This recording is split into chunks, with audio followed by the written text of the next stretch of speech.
মুন্সিগঞ্জের মেঘনা নদীতে ভেসে আসা সাংবাদিক বিভুরঞ্জন সরকারের মরদেহ স্বজনদের কাছে হস্তান্তর করেছে পুলিশ। শনিবার দুপুরে মুন্সিগঞ্জ জেনারেল হাসপাতালের মর্গে ময়না তদন্ত শেষে মরদেহ তার ছোট ভাই চিররঞ্জন সরকার ও পরিবারের সদস্যদের কাছে হস্তান্তর করা হয়। পরে ফ্রিজিং গাড়িতে মরদেহ নেওয়া হয় রাজধানীর সিদ্ধেশ্বরীর বাসায়।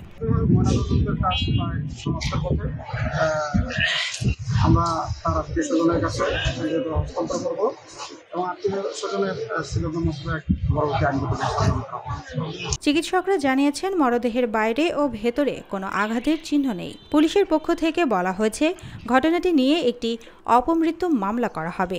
ভবিষ্যতে ময়নাতদন্তে নতুন তথ্য পাওয়া গেলে তা অনুযায়ী ব্যবস্থা নেওয়া হবে। আমরা এখনো সিদ্ধান্ত নিতে পারিনি, আমরা এখনো একটা শোকের মধ্যে আছি। আগে আমরা এই যে বিধিবিধানগুলো আছে প্রথম সেগুলো সম্পন্ন করে তারপরে ৭১ বছর বয়সী বিভুরঞ্জন সরকার দৈনিক আজকের পত্রিকাতে জ্যেষ্ঠ সহকারী সম্পাদক হিসেবে কর্মরত ছিলেন। বৃহস্পতিবার সকাল ১০টার দিকে ঢাকার সিদ্ধেশ্বরীর বাসা থেকে বের হওয়ার পর থেকেই তিনি নিখোঁজ ছিলেন। পরিবার সেদিনই রমনা থানায় একটি জিডি করেছিল।